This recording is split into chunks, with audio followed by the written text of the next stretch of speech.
তো বন্ধুরা, আজকে আমি আর একটা গুরুত্বপূর্ণ আপডেট নিয়ে চলে আসলাম। তো তোমরা এই ভিডিওর হেডলাইনে দেখতে পাচ্ছ তোমরা যে একটা পেপারে উঠে এসেছে, ফের কাঁদলেন এসটিজিটি উত্তীর্ণরা। ঠিক আছে, এই খবরটা উঠে এসেছে তোমাদের প্রত্যাশা ত্রিপুরা প্রতিনিধি 8ই মার্চ, মানে আজকে যে 8 তারিখ, কি 8 তারিখের খবর এটা।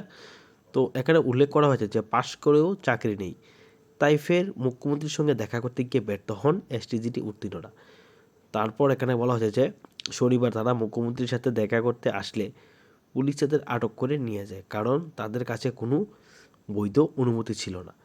জানা গেছে নিয়োগ প্রক্রিয়া সম্পূর্ণ করতেই তারা মুখ্যমন্ত্রীর সঙ্গে দেখা করতে এসেছিলেন, কিন্তু এবারও তারা ব্যর্থ হন। মানে এখানে তারা এই পত্রিকায় বলেছে যে পাশ করেও চাকরি নেই, এটা এখানে উল্লেখ করা হয়েছে।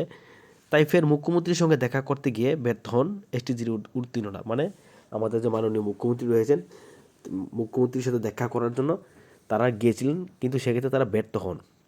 পরে পুলিশ তাদের আটক করে নিয়ে যায়, কারণ মুখ্যমন্ত্রীর সাথে দেখা করার, মাননীয় মুখ্যমন্ত্রী মহাশয়ের সাথে দেখা করার যে অনুমতি, বৈধ পাস, তো তাদের কাছে বৈধ অনুমতি ছিল না। জানা গেছে নিয়োগ প্রক্রিয়া সম্পূর্ণ করতেই তারা মুখ্যমন্ত্রীর সঙ্গে দেখা করতে এসেছিলেন, কিন্তু এবারও তারা ব্যর্থ হন। চাকরি প্রত্যাশীরা জানিয়েছেন 2022 সালে যে তারা উত্তীর্ণ হয়েছিলেন এসটিজিটি পরীক্ষায়, কিন্তু এখনও পর্যন্ত তাদের নিয়োগ প্রক্রিয়া সম্পূর্ণ করেনি সরকার। তাদের দাবি দ্রুত নিয়োগ প্রক্রিয়া সম্পন্ন করতে হবে। তারা আরও জানিয়েছেন অনেকের বয়স উত্তীর্ণ হয়ে যাচ্ছেন, ফলে তারা হতাশায় দিন কাটাচ্ছেন। এদিনও দ্রুত নিয়োগ প্রক্রিয়া সম্পন্ন করতে মুখ্যমন্ত্রীর দৃষ্টি আকর্ষণ করেন এসটিজিটি উত্তীর্ণরা। এখন দেখার সরকার তাদের একসাথে নিয়োগ করতে কী কী পদক্ষেপ গ্রহণ করে, কারণ রাজ্যের বিদ্যালয়গুলিতে শিক্ষক স্বল্পতা রয়েছে।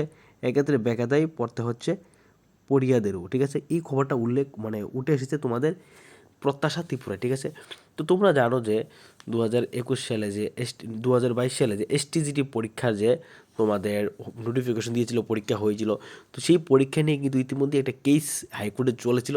তো হাইকোর্ট থেকে রায় দেওয়ার পর সেই কেস এখন কিন্তু সুপ্রিম কোর্টে চলছে। তো তোমরা সবাই জানো এটা।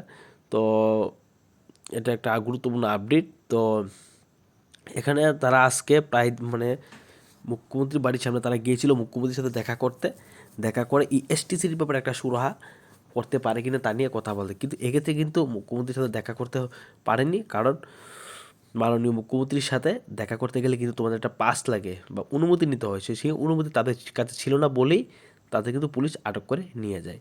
তো এই খবরটা প্রকাশিত হয়েছে তোমাদের প্রত্যাশা ত্রিপুরায়। তো কারণ এখানে আরও অনেক কিছু বলা হয়েছে যে যে কারণ রাজ্যের বিদ্যালয়গুলিতে শিক্ষক স্বল্পতা রয়েছে।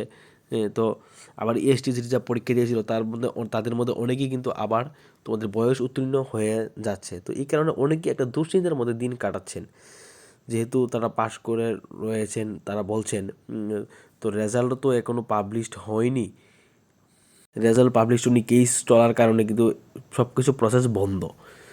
তো এরপরও তাদের একটা দাবি সবাইকে একসাথে নিয়োগ করতে। তো এই খবরটা প্রকাশিত হয়েছে তোমাদের প্রত্যাশা ত্রিপুরা পত্রিকায়।